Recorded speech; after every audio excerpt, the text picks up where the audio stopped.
Hey, well, I think Kayla, you're sharing today, so go ahead and pray for us to start back up this. Well, Father, we thank you for this time together, getting to go through this literature with one another. I thank you for the characters and the stories you are using to as an example in our lives.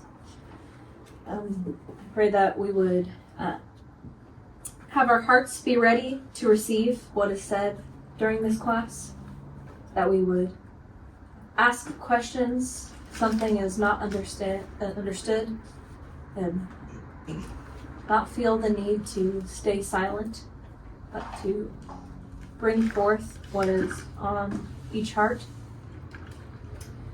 I thank you for this time that we get to share stories that have touched our hearts and get to share that moment with you, with others.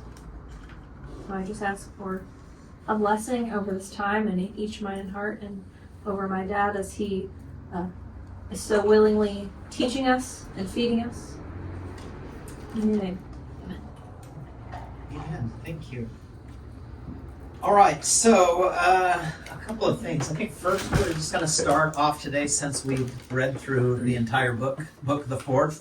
It'll be another week or so before you get assigned any more reading. And so please feel free, if you want to, go ahead and read ahead. Obviously, we'll be doing the fifth book next. So if you want to get a head start on it in your reading, that's fine as well. But I won't be assigning it specifically for a few weeks, because we have at least 3 weeks that we're going to be going through book IV together. But on that note, this week I did have you guys send me in your thoughts on the book as a whole. And so if any of you would like to share, that would be an appropriate time for that.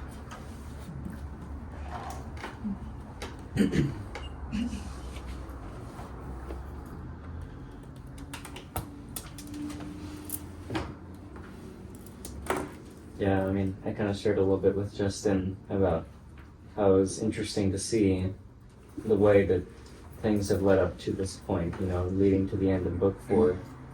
Because it definitely seems like he's been able to go through, a little bit of a dip and then come back up and be established in this different way of life, And at the end of the book, he has that, chat with Balthazar, and that kind of starts to unsettle the whole world that has been created in him for the past few years. So again, he's going back to it like a downward unsettlement, but hopefully to produce something, that's more of a in the original way that he knew, It's interesting. Very similar sentiments. I think that in prior books it was very much established that there was the battle of two distinct cultures within him, being the Jewish religious culture he was brought up in, and then the Roman worldly culture that he contends with. And despite him very openly trying to conflict and even overthrow the Roman culture and kingdom, there is still very much a mixture of Rome and worldliness within his own culture, even showing so far as to him wanting to become and enlist in the Roman army as a better means of understanding them. And I think that you see the conflict of that throughout his journey, even so far as him seemingly rejecting that culture by refusing to kill Quintus Arrius when they're shipwrecked in trade for his ring, because it would go against the Jewish culture. And so you'd think in that moment that that's when he denounces that culture and fully embraces his Jewish culture, but not even really, because then he's adopted by Arius, showing again that mixture. And so there's this constant battle between those two. And so in this book, there's actually introduced a third culture that I find very interesting, and that is the culture of Christ. Mm-hmm. And you kind of got a taste of that with Jesus at the well, and the kindness that he showed him that literally affected every single person in the surrounding area, even so far as the Roman legionnaires that had him captured showing him more kindness. And you see it in the way that it has touched and influenced Balthazar's life. And I think the fact that the book had ended with those two ladies, both offering him different cups, I think is very symbolical of two different cultures that are now trying to win him over. And I think that there is a culture that those two daughters represent is actually not their own personal culture, because I won't speak to necessarily who Esther and Iris are as people, or Iris, I don't know how you say that. But I think the cups that they both offered him, if you remember, Esther offered him a cup of wine, and same with Balthazar's daughter. I think those cups actually represent their father's cultures. And so now you have the cup of Esther, which represents her father, Simonides, or however you say it, that Jewish culture, right? A real Jew's Jew. And then you have Balthazar's daughter's cup, which represents a completely different culture, and very different than this Jewish ideology of overthrowing and overcoming Rome, but actually a kingdom established within hearts and souls, not one that's concerned with flesh and blood.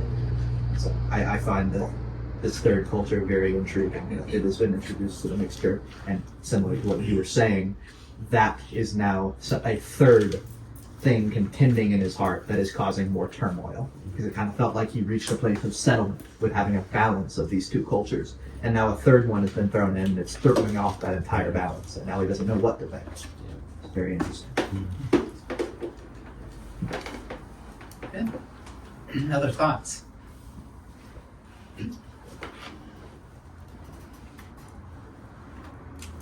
I like further in the story when we get to see, I can't remember, is it Masala? Is that how you say it? Yeah.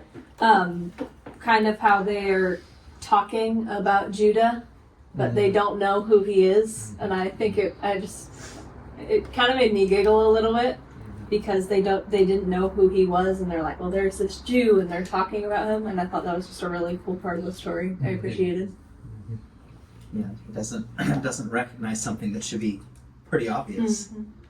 That speaks to his self-centered nature. Right? Okay. Good. All right. So let's jump into book the fourth here. Actually, before I do that, I want to take some time. I was prayerfully considering this for the last month and a half. I know a lot of times it's easy for me to stand up here and I have criticized, rightfully so, some of the areas where we've missed things and not done things well.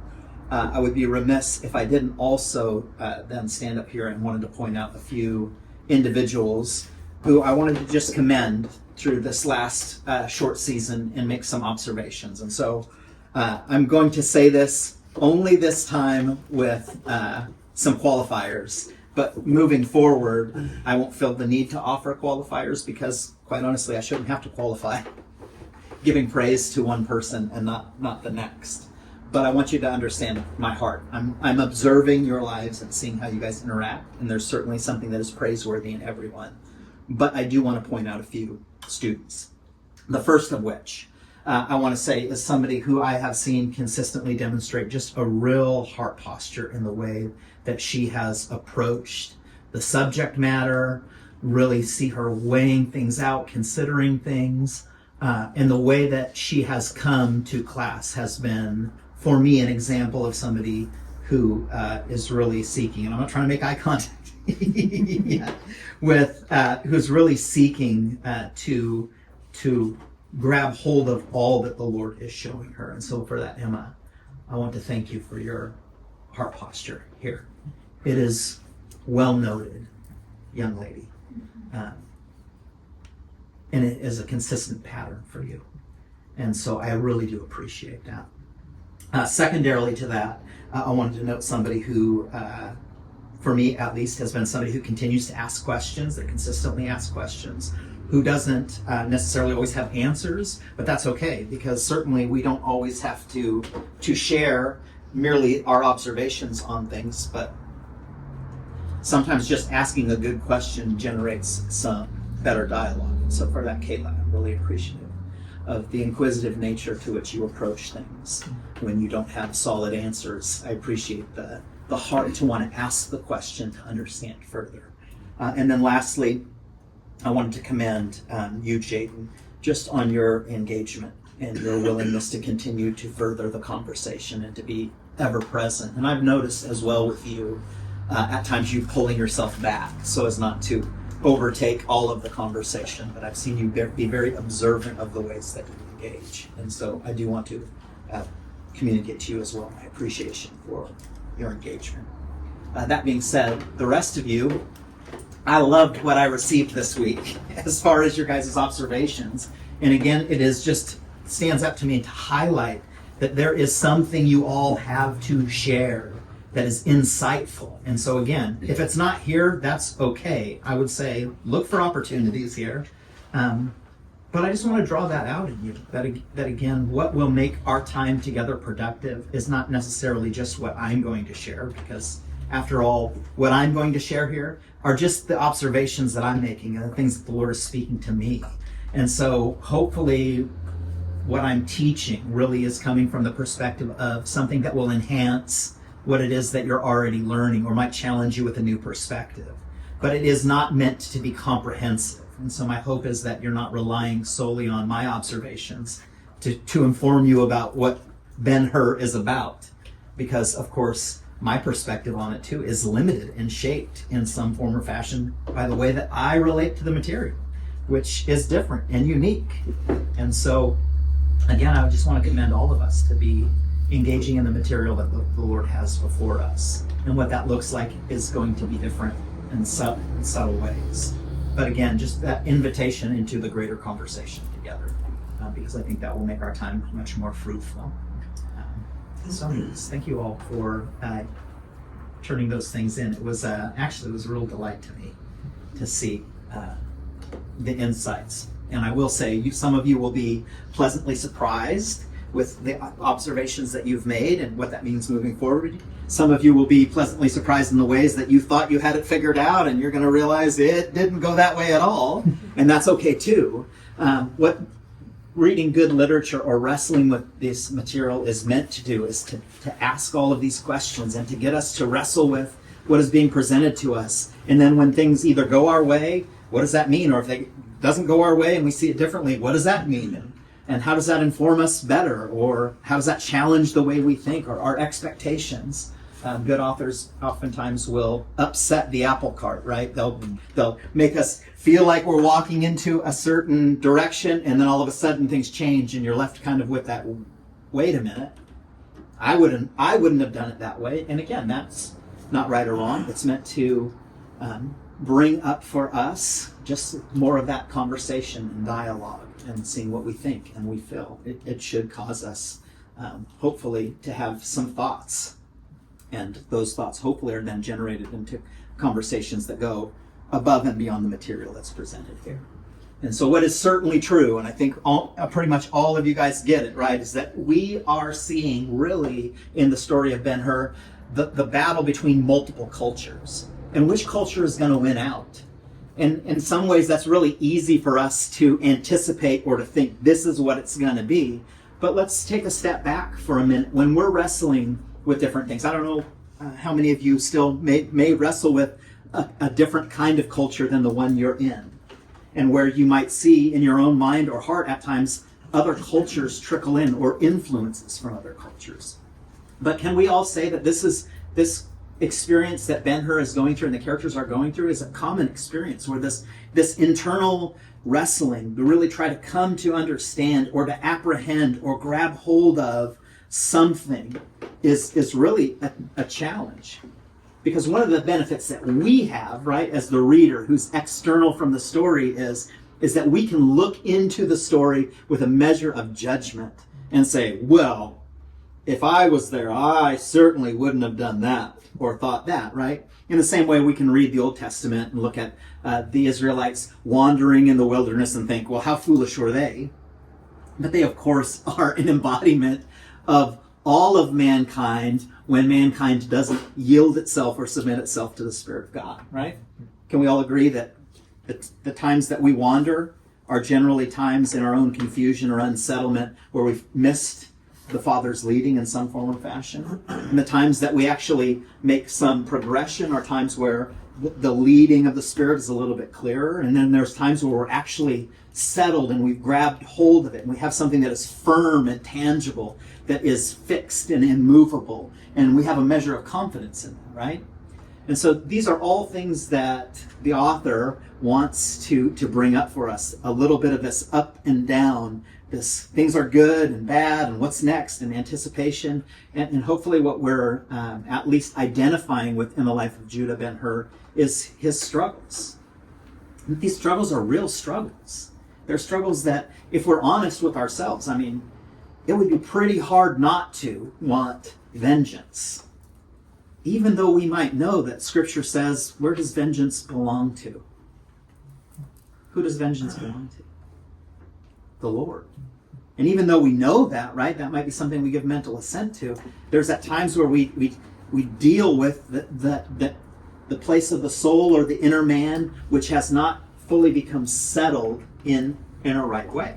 And so, again, where Ben-Hur might be really helpful for us is that we can step outside of it being personal to us, and then we can make some observations and see patterns in his life. And so I want to ask you, as we're moving forward, can you identify where Judah is making wise decisions? Because this is part of dealing with cultures, right? Because cultures represent, in one fashion, it's not entirely, but in one fashion, what cultures represent is a wisdom or a way. Right, we see this embodied with Masala saying that Rome is basically what? What is his mantra?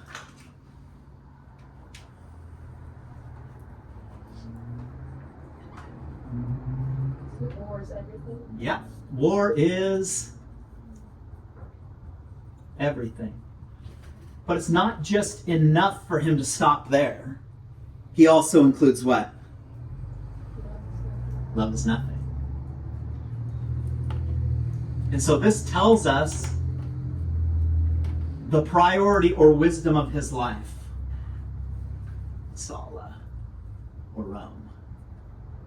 Right? This is what the author wants us to identify as the truth of Roman culture, embodied in the person of Masala. And so everything that takes place in this context, and we see this even a little bit in Quintus Arrius's life, right?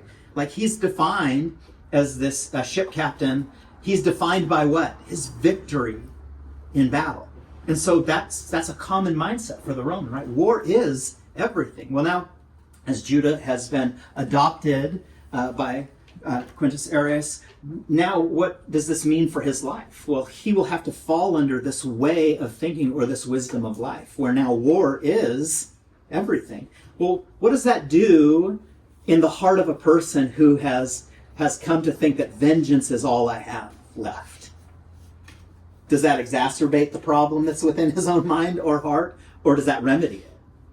Well, yeah, it causes quite a problem, right? When you've already started from a place of anger and bitterness, and then you're brought into this way of life, even though in many ways it's beautiful, right? The way he's accepted him from slavery, now he's established. So there's some good things that he's experiencing in the natural realm, but there's some things that he's also experiencing that aren't really conducive to him overcoming those things that ailed him on the inside. And so he is still a man who is living in multiple worlds and wrestling with multiple different cultures. And yeah, as we will see in Book IV, there's another culture that's introduced entirely that will go against all of them. It will usurp all of these other kind of kingdoms. And in fact, that's the whole design of even the conversation of the kingdom. It is basically, I'm not trying to define what kingdom is, but I can tell you what it isn't.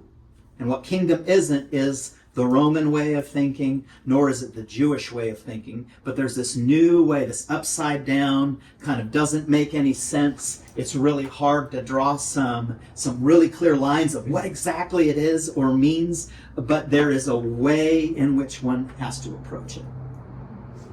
And so as we start out here in Book IV, we have this epigraph here that is from Don Carlos. Did anyone, by any chance, look up what it meant? Actually did and then I can't remember now. Okay. So Don Carlos, again, he borrows from a lot of different plays. This would have been one that is certainly more common for their time, but it's a little bit harder to discern than Shakespeare is, right? Shakespeare's pretty easy to grab hold of because it's still within the consciousness of anyone who's read plays or poetry. But it says this: Alva and the queen, these are two characters. Should the monarch prove unjust, and at this time, queen, then I must wait for justice until it come, and they are happiest far whose consciences may calmly wait their right. And so what's taking place actually within the play here is that there's a character in the play who is actually coming forward to accept responsibility for the mistake of another. And so what we need to know here is that who is the guilty party that we see in the story? Judah Ben-Hur. But there's going to be another character that steps on the scene that is going to accept the responsibility or the blame or take accountability for the error. Well, who might we imagine that could be? Who is the person that is going to take responsibility for the error of Judah? Jesus? Christ. Yeah, and so this is a foreshadowing. And so again, like if we don't have the context of the cultural, the play or whatever, this will be missed. I mean, you can even have some of the culture of this, and you've seen the play and you're familiar with it and you might miss it. But what we're really seeing here is what the queen says is, then I must wait for justice. That's what Judah is waiting for, right? Justice. But his kind of justice has been perverted by this kind of thinking, right? Because justice to the Roman mind looks like vengeance, looks like war, looks like Masala must go down. But he's also looking for vindication or justice for whom? His mother and his sister. So he's still seeking out that, right? He still wants them to be exalted back to a place of life and good health and all of those things. And so again, these are two different things that are pulling on him. And one thing we might have to ask is, if even given the choice, which would Judah Ben-Hur choose? If he could only have one thing, would he choose vengeance against Masala, or would he choose justice for his mom and his sister? Well, what do you think? What do you think he would choose? His family? I think so as well. I think he very much starts out this book with the intent of finding them and reuniting or even having justice for them. And that's why he firstly seeks out Simonides, how do you say his name? And Simonides, then once through his conversation with him, he feels farther away, or maybe like that goal is hopeless. That is when he turns to vengeance. Mm-hmm. Okay, good. Anyone else? How many of you say vengeance against Masala? So will we all say justice? Okay. Likely, just as an aside, likely the way that we answer that is the way that we ourselves would like to answer that. It actually tells us more about how we would come to making that decision than it actually informs us what Judah will decide. And again, this is where literature can be really helpful for us, because what we then can read into the story, if we're not careful, is we will look through the story through that lens. But the reality is that it's kind of like a 50-50. I mean, if he can't have one, he's definitely going to get the other for sure. But he's not fully removed from vengeance being his priority.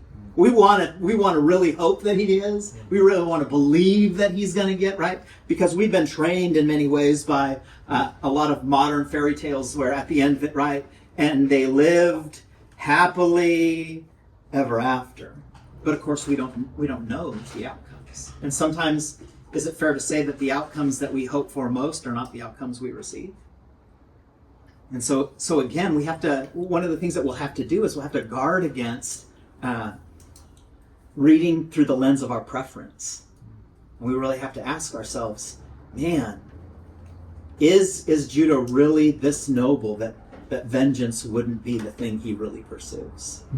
We can't throw that out yet, because the reality is it's still very much a real choice for him. And certainly, if he were not able to have justice for his family, that pretty much guarantees, right, the outcome.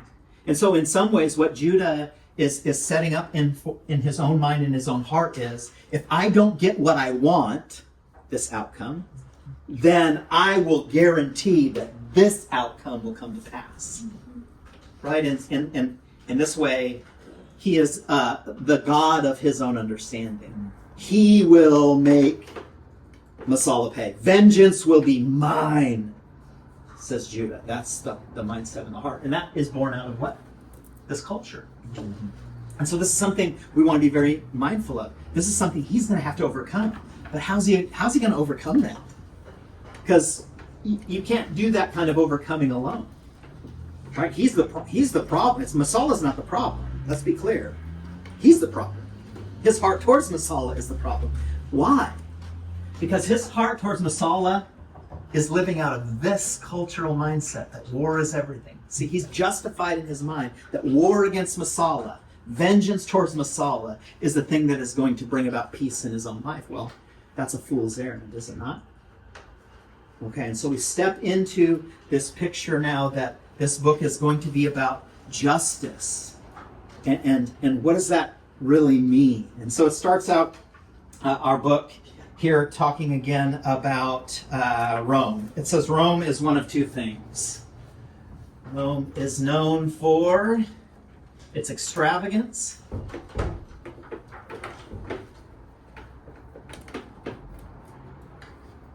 and its dissoluteness. What does this mean? What is extravagance? It's the lack of restraint in what? Spending. So usually spending money, and that is represented through wealth of some kind. And so it could be the clothes that you wear, it could be the items that you possess, but there's a lack of restraint. Now this is going to be a major theme for us in these first 4 chapters. Then it gets into dissoluteness, which actually is that somebody is morally unrestrained,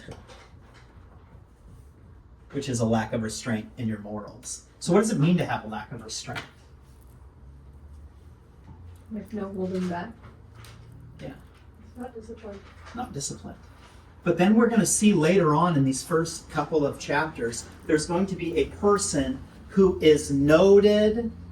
One of their notable characteristics is their restraint that they show.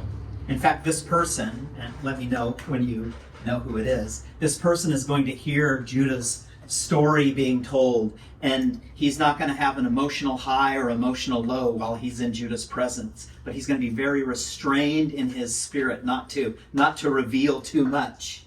He's going to listen and observe, and then he's actually going to send one of his servants to then go behind Judah and follow him around.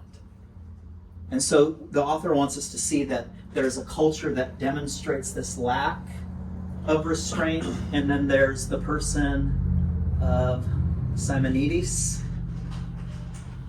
who we can say is somebody who demonstrates restraint. He holds back. He's thoughtful. He's mindful. And so he is in opposition to this culture. He's the antithesis of this war is everything kind of mindset. So knowing that to be true, could we not say of Simonides that he would maybe fall under the mindset that love is what? Everything. And if that is the case, then that means war is nothing. And why we say that from Simonides' point of view is that, is he trying to battle or fight against something, or is he trying to bring something in to build something up? And so we will see, this will certainly be challenged. Even our idea about war, which we'll find a place for it, right, will be challenged in this. Okay, so it says this, then going to Antioch, which Antioch isn't too different than Rome, right? This whole concept of Rome and Roman cities that have overtaken gets down to this. Cities are known for their extravagance and their dissoluteness. And so for somebody to be really wealthy, really popular, to have power or prestige, what are they looking for? The extravagance. of how one dresses or the things that they have or they possess. Now again, let's compare this to when we find when Judah is chasing after, looking for Simonides. Does he find Simonides in the wealthiest, most posh neighborhood? Where does he find him? Is it like a wooden hut? Yeah, like in a really humble place.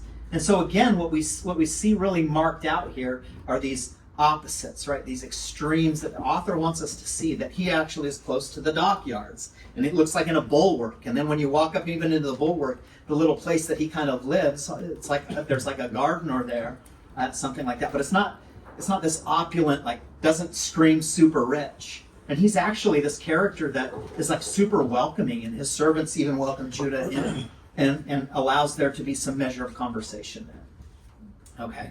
It says this couple of paragraphs down. The 5 years had brought the young Jew to perfect manhood. And so what does the author want us to know? This will be important a little bit later on, because it talks about a little bit later on in the book that something happens when they hit 30 years of age. What's 30 years of age represent?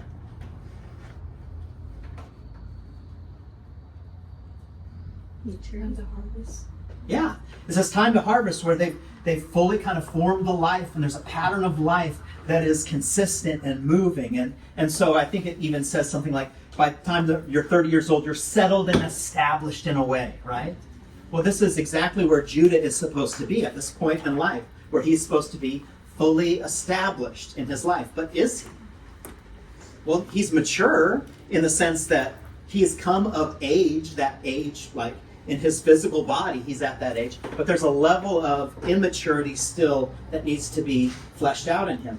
But then we have to compare this to the other character who is his same age, who looms in the background, which is who? Jesus. And Jesus is getting ready to, at least when he's around 30, to do what over the next few years of his life? He will actually come back on the scene, and his ministry will be presented in a certain way. And so again, the author will have this character looming behind Judah Ben-Hur. And so whenever we see an advancement in Judah's life, and this is actually going to be a lot of the dialogue, right? Is this child that the wise men went to look for, is he still alive? Well, we know the answer to that, right? He looms in the background as somebody who has been in hiding, but will be presented. And there is, right, this kingdom understanding, this different culture that's at play there. All right, next page here. Talking about Judah, it says, the purity of his speech, his cultivated manners, his reticence served to stimulate their curiosity the more. Such as observed him closely were struck by an incongruity between his demeanor, which had the ease and grace of a patrician, and certain points of his person. So what does that mean? What is incongruity? It's like where something doesn't line up Yeah. with the other, right? Yeah, and so he portrays, right? There's a picture of him that looks a certain way, but there's an inconsistency within him, right? Again, this speaks to that unstable way that he thinks, this kind of split between multiple cultures. And so he has this refined air to him in the Roman way, and yet it doesn't quite line up. And this is important for us to see that Judah is incongruent. How he looks on the outside, how he presents, does not match up with what's going on the inside. Now again, this is going to be a really good marker for us to observe his life. When he becomes congruent, or if he becomes congruent, what might we say at that point? If the inside and the outside kind of match, there's congruency there, what would we say? Well, we might say that he's then really fully come to a place of maturity as a whole person, right? Again, we want to compare him to Christ, who at this time, was he ever incongruent? Or is there always congruency? There's always congruency, right? And so we see that, again, he is unsettled. And so this is a challenge for us because what do we want to see him achieve? What are we hoping for Judah? How many of you want Judah to get what he's hoping for? His mother and sister returned, to be reestablished in his faith, to come, like, this is what we're longing for, right? But we're longing for that because that's what the author actually wants us to long for. He's pointing us in this direction. And so at this time, we have to ask ourselves then, if he is incongruent, what would it take to bring about a change in Judah's life? Because the answer for most people reading this would be his mother and sister being restored. But his mother and sister being restored, is that really what's going to bring congruency in his inner man? Settlement? And so we have to really then wrestle with the fact that him getting what he wants is not a remedy for the problem that resides within his own heart and mind. And this is going to, again, be leveraged a lot in these conversations with both Simonides and eventually with Balthazar and the person of Christ. Because it's really in this cultural understanding that it is going to, well, let me ask you this. When he begins to experience that, does all of a sudden he have a lot of congruity, or does that actually cause him a little bit more confusion and difficulty and unsettlement? And so we could say that the way to Judah's further maturity is not through the easy path of getting what he wants, but it's actually going to be through the very difficult path of having to wrestle with the realities of what he needs to go through, which may mean the harsh reality of not getting what he wants at all. We see here that ultimately it talks about this person of Judah being somebody, they're fascinated by him because he looks like somebody who has a story to tell, right? This man has a story to tell. Well, what is the story that he has to tell? What's Judah's story that needs to be told? Why is this so mysterious to others?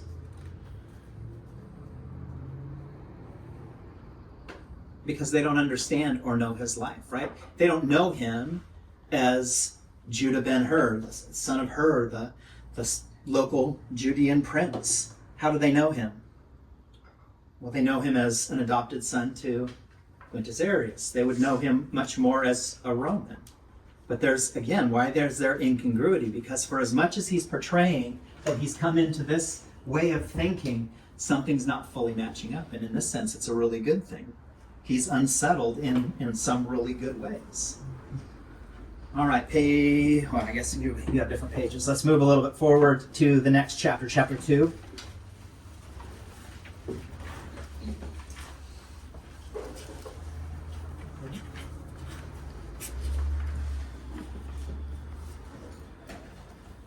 He's now going into the town here. He's going up to the river, and what is he wanting to seek out?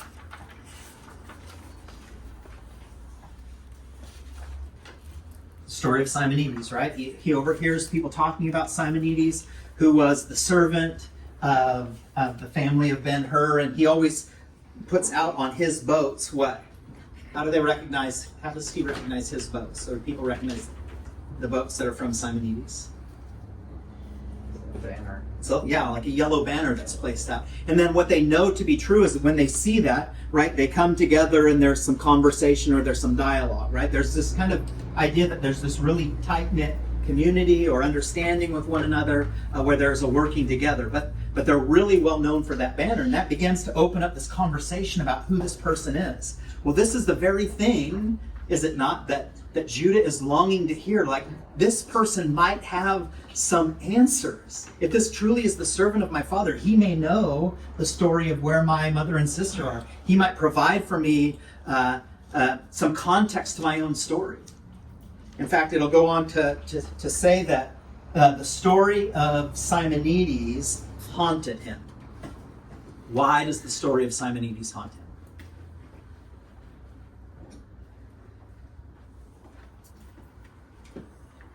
Why would it haunt you? Imagine you are in Judah's shoes, and you now have heard tell of a servant of your father and how they have maintained some measure of wealth and has a greater context of who your father is. Why would this be a haunting thing? What might Simonides have for Judah? an answer. What happened to his father?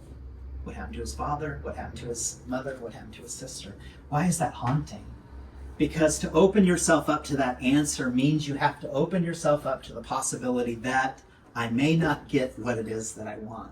What happens if he seeks out Simonides and he finds out that his mother and sister are dead?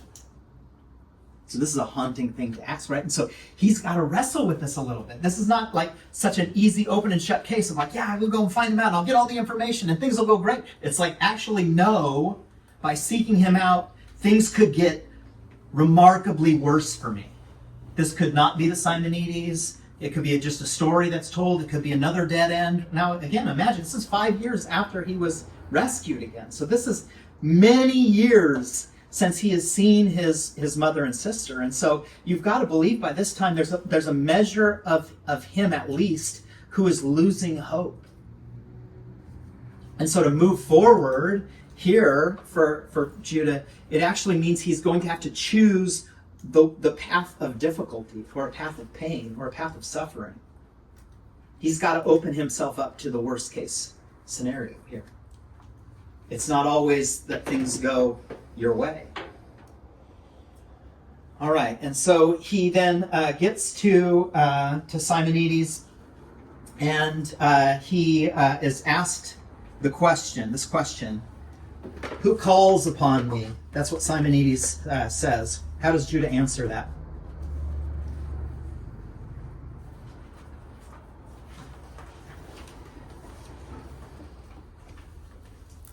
He says, I am Judah. Well, that much is true. But right after that, what does he say? Son of Ithamar, late head of the house of Hur, and a prince of Jerusalem. Now, again, let's weigh this out. Why does he not say he's a son of Quintus Arrius? That was true, right? He's an adopted son. Why does he identify with his paternal biological father?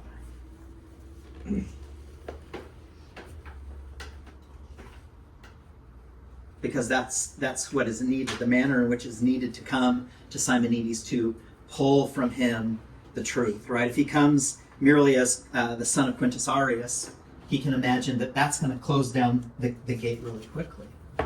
And so again, what this is meant to draw out for us is that Judah is still a man who is between multiple worlds, right? He still identifies, obviously, very much with his birth father and the name to which he would be known in that area, Ben-Hur.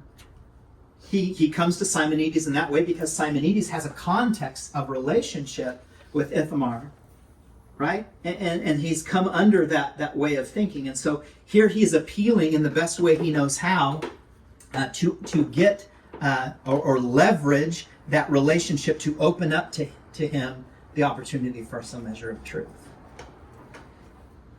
And the merchant's right hand lay outside the rope, a long, thin hand, articulate to deformity with suffering. It closed tightly. Otherwise, there was not the slightest expression of feeling of any kind on his part, right? He's demonstrating restraint for us here. So this is a man who has come under great suffering. Why did Simonides come under great suffering?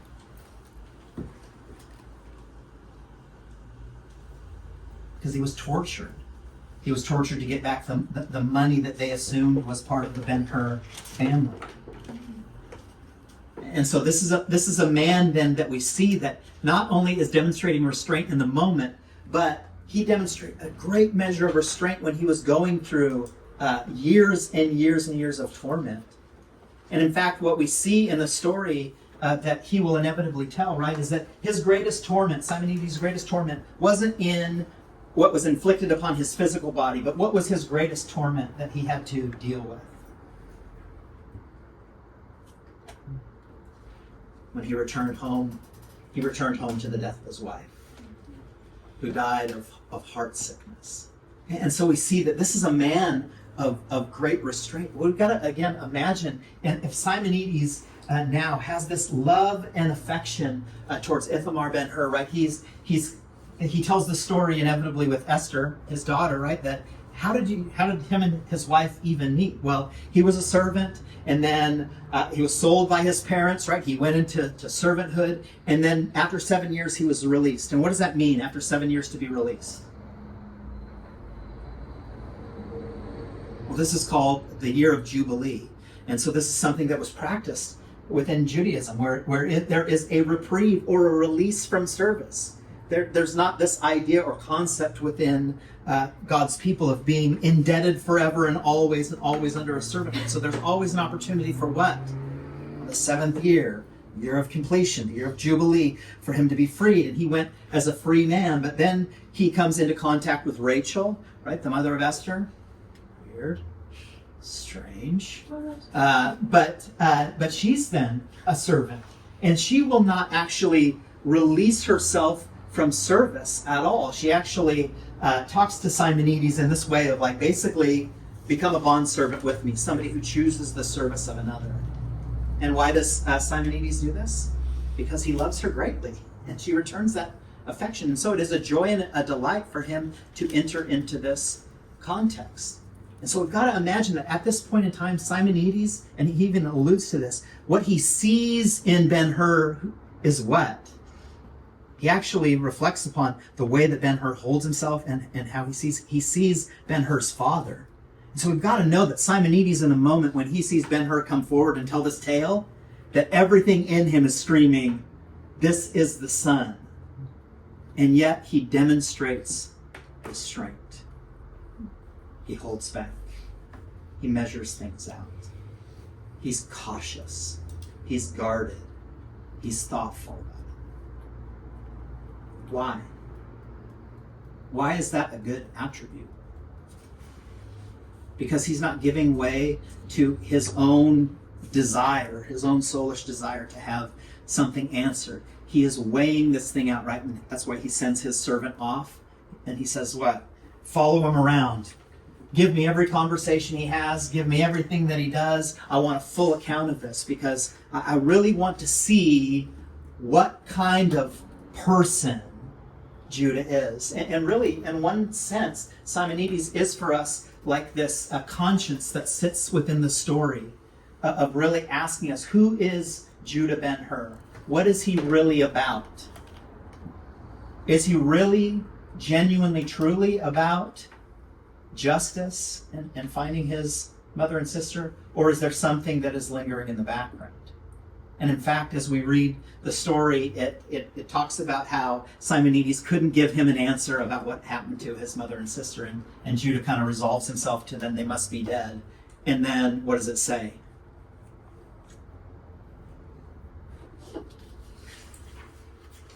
Talks about how they are lost. And then his response is to now live for vengeance. I don't get what I want, so this is going to be the thing that I pursue.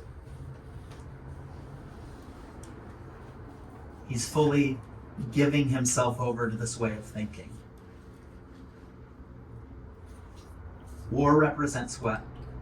Vengeance towards Masala. Love represents what? His affection towards his mother and his sister. But then there's also this interplay that goes on between him and Esther, and it's noted even from Simonides. But she does something, and Jaden, you pointed this out. It says that Esther was before Ben-Hur with a silver cup. What does that mean? Is that simply just she's offering him something to drink? Or is the cup symbolic of something? What is the cup symbolic of? Invitation into a culture. Yeah. Cup represents covenant. When Jesus is in the Garden of Gethsemane, and he's praying before he will go to the cross, he's praying pretty, very focused in his prayer, right? And he leaves some of his disciples behind, and he goes to pray, and then as he walks back, he finds his disciples doing what? Sleeping. They're falling down on the job, right? Their responsibility with Christ was to do what? To observe, to watch, to keep watch. And so when he catches them sleeping, he actually looks at them and gets after them a little bit and said, "Watch and pray lest you fall into temptation. The spirit is willing, but the flesh is weak." He goes back and then he sincerely begins to pray to the point where he begins to sweat blood. This is actually, back then people thought it was like, they're just like, well, that's hyperbole, they're overstating. Well, actually, no, now that is under tremendous amounts of stress, one can actually sweat blood. The capillaries just pop and blood begins to ooze into the sweat glands and all of those things. And this is like a real legitimate thing that's taking place. But what does Jesus say under this great pressure to pray, right? He's about ready to face this really daunting task of not just going to the cross, but what actually is taking place. The Bible says that he made him, so God made him who knew no sin, Christ, to become sin for us that we might be made the righteousness of God. So Jesus is actually imagining like taking not just the weight of sin, but becoming sin for us. And Jesus has this dialogue with the Father. He says, if it is possible for this cup to pass. He's asking his Father, is there a different way?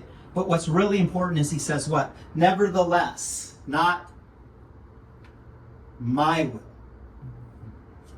but yours be done. See, he's accepting the cup, the covenant. What's inside the cup, generally speaking? What's offered inside the cup? Wine. And what does wine represent? Well, if the cup represents covenant, the wine represents blood, and so the agreement that's in blood is a blood covenant, right? And so what Christ is taking on is, in that cup, what he's receiving is actually coming into this agreement to shed his own blood.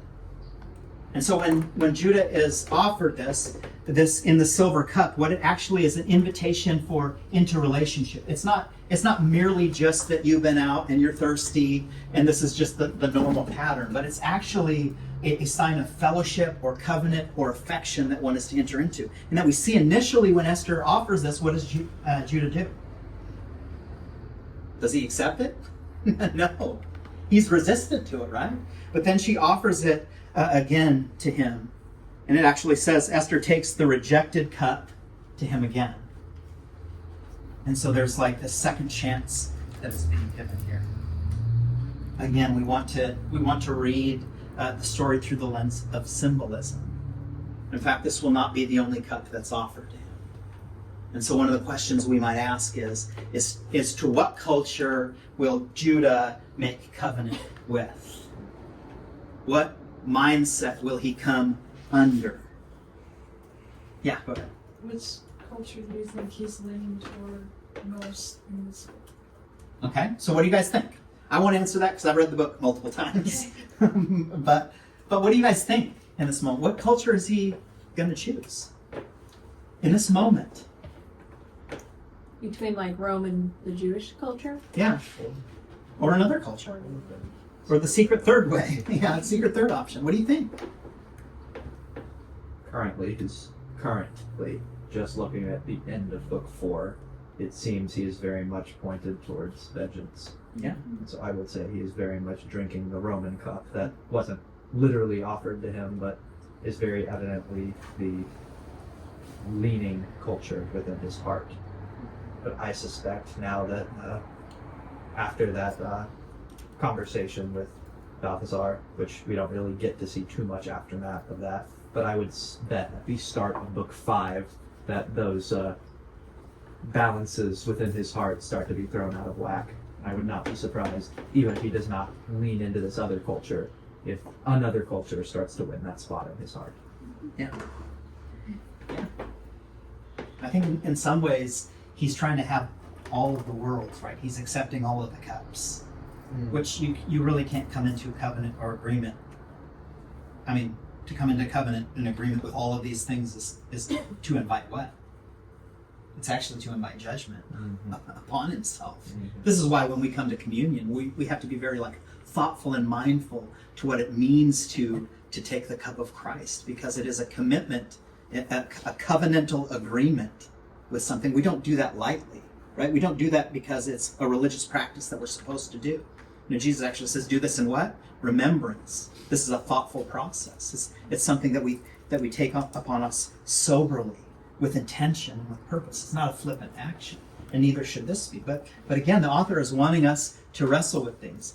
And so we get to chapter 4, the end of chapter 4 here, when we see Simonides and Esther are having this whole conversation, and he says this, talking about how he almost gave up all the information to Ben-Hur because he wanted so desperately to be reunited with his family. But he said, and so I would have done, Esther, so I would have done. But that moment, 3 thoughts rushed to restrain me. And so this is, again, these thoughts that he's pondering, these are the things that are holding him back. I will be sure he is my master's son. Such was the first thought. And so that's the 3 signs of restraint is sonship here, right? He wants to be fully convinced of it. Not just given way to what he sees with his eyes, but to understand that something deeper beside that. I will learn somewhat of his nature. So that's the second part. So not just that he's the son, but what is in his nature? What kind of character is this? And because it's one thing if he is, in fact, Ithamar's son, but if he's Ithamar's son, but he's fully given over to the way of Rome, then that creates a whole kind of danger, right?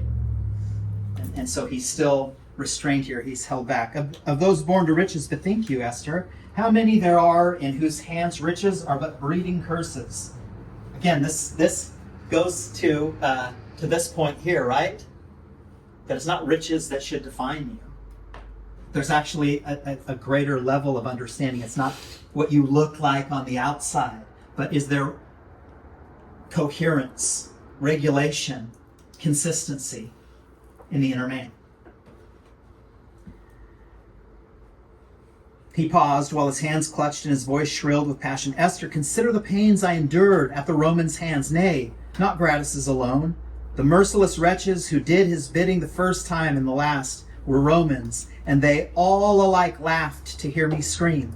Consider my broken body and the years I have gone shorn of my stature. Consider thy mother yonder in her lonely tomb, crushed of soul as I of body. Consider the sorrows of my master's family, if they are living, and the cruelty, the sorrows of and the cruelty of their taking off, if they are dead. Consider all. And so what is he doing here? So actually this really beautiful thing is he is not maximizing his pain and making it about him. He's actually saying, consider all of the pain that has been caused by this way of thinking. Consider all that has transpired because of this. Hold these things out. Consider this. Weigh these things out. Tell me, daughter, shall not a hair fall or red drop run in expiation? Tell me not, as the preachers sometimes do, tell me not that vengeance is the Lord's. Now again, this is meant to really be put in juxtaposition with how Judah Ben-Hur feels. Right? He has a proper understanding that even all of these things considered, all of this destruction that Rome and these Romans have caused, vengeance still belongs to God.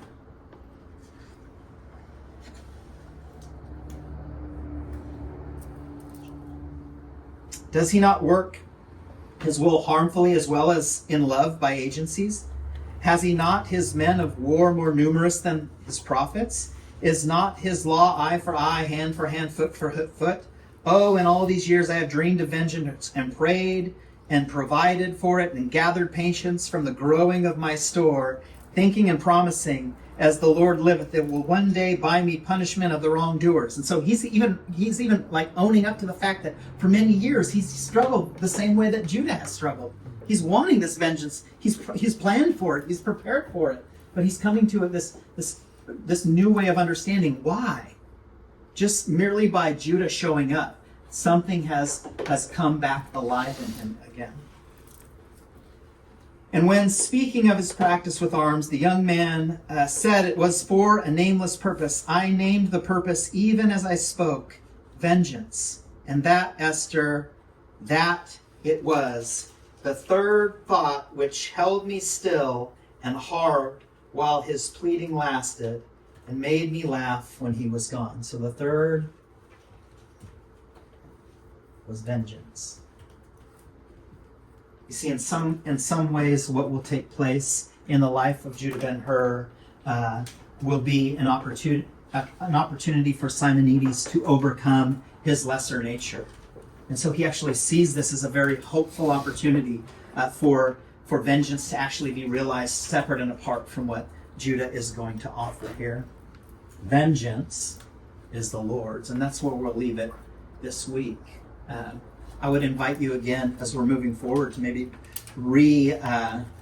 review your notes if you've taken them, or review some of the chapters to see how it's going to lead in, because we're going to then go into the Grove of Daphne, the mulberries of Daphne, the fountain of Castalia, the palms, right? And so all of these places that are going to take shape in ways where they're actually characters, right? Settings as characters.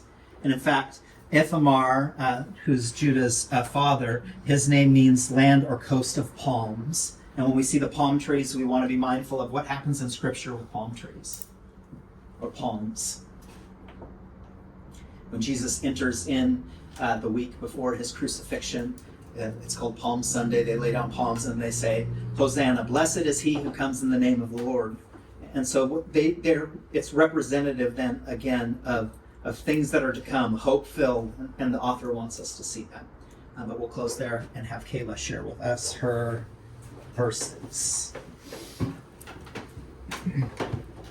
I chose Luke 7:36, where Jesus anointed a simple woman, and I'll read it and then I'll share my thoughts on it.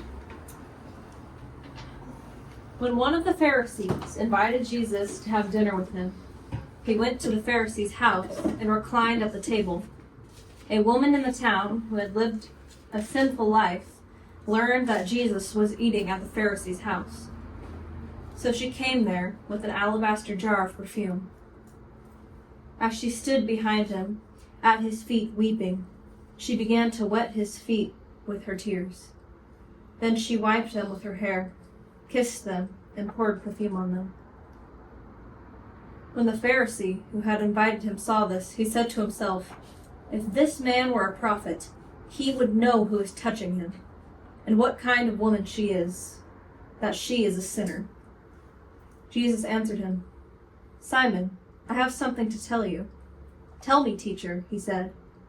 2 people owed money to a certain money lender. One owed him 500, I don't know how to say this, so I'm just going to try, denarii, and the other 50. Neither of them had the money to pay him back, so he forgave the debts of both. Now, which of them will love him more? Simon replied, "I suppose the one who had the bigger debt forgiven." "You have judged correctly," Jesus said. Then he turned towards the woman and said to Simon, "Do you see this woman? I came to your house. You did not give me any water for my feet, but she has wet my feet with her tears and wiped them with her hair. You did not give me a kiss, but this woman from the time I entered has not stopped kissing my feet. You did not put oil on my head. She has poured perfume at my feet. Therefore I tell you, her many sins have been forgiven, as her great love has shown. But whoever has been forgiven little, loves little." Then Jesus said to her, "Your sins are forgiven." The other guests began to say among themselves, "Who is this man? Who is this who even forgives sins?" Jesus said to the woman, "Your faith has saved you. Go in peace." This story really stuck out to me because in this time, like people like the prostitutes and the tax collectors were kind of like the lowliest of people. And the way Jesus saw this woman's heart was not, he didn't judge her by the way that she had lived, but by the way she came to him with her heart pure and very willing and open. I think the significance was when something she did was used her hair to wipe his feet as well with the expensive perfume, because a woman's hair back then was also like her beauty. But something that actually, when Hattie was reading her poem, reminded me of the parable Jesus uses, where he says the ones whose debt is forgiven is the one, or like the ones who has bigger debt is forgiven, like the one who has suffered more is forgiven because of the way that their heart posture has changed. And that's just something that spoke to me, that Jesus doesn't discriminate against somebody who has lived a certain lifestyle and who is a certain way, but he's judging by the heart. He cared more about the prostitute's heart than he did the person who was all for, I guess you could say, the cause that Jesus was for, but it was completely different. And that's what I really appreciated about this story. Thank you. Yeah. Verse 39, now when the Pharisee who had invited him saw this, right? The Pharisee who had invited Jesus saw this, said to himself, if this man were a prophet, he would know who and what sort of person this woman is. And of course, Jesus is a prophet, and he actually sees very clearly who she is. Thus, Jesus' response to her was the one response that it was. It was actually the Pharisee who didn't see her for who she was at all. He missed it entirely because he was focused much more on the external sins than he was on the nature of the heart. All right, let's take a few minute break and then we will reconvene. Thank you guys. Thanks, Kayla. Is there anybody Oh yeah, left you can pick. who hasn't gone? Do Isaac.